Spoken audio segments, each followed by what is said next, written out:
As the world moves into rapid digitalization, the digital divide will become more pronounced. Hence, universal connectivity will be a vital component in order to ensure that no citizen is left behind.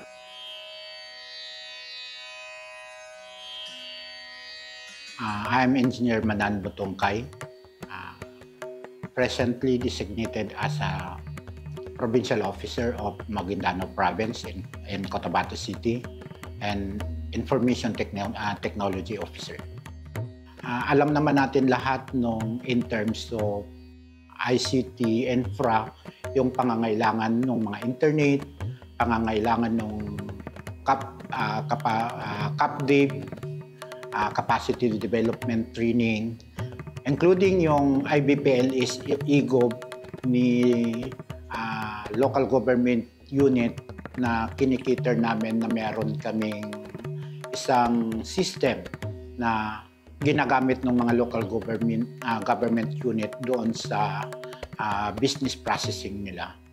Yung location ni DICT is adjacent lang ito sa ilang university na meron sa Cotabato City.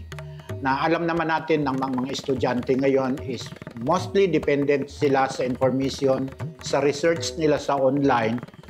Pag wala silang internet o wala silang gadget na nasa bahay, is pumupunta sila para gamitin nila ito.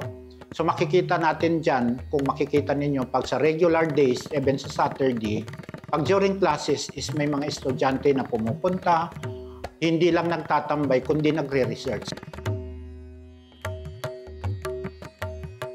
Dito sa Cotabato City, kasi makikita mo, sa mga previous, pag gusto mong mag-research o gusto pumunta ng bata, pag naka-close yung school nila, hindi naman lahat ng school is open yung wifi nila di ba? So, dito sa atin ngayon is pumupunta kasi ito yung kauna-unahang nagkaroon ng ganito na training center na free. Kung may internet ay may gadget sila, may laptop sila, bibigyan lang namin sila ng password para makakonect. Pag doon sa mga bata na wala talagang equipment, is in-offer namin yung mga equipment namin na nasa DTC ngayon.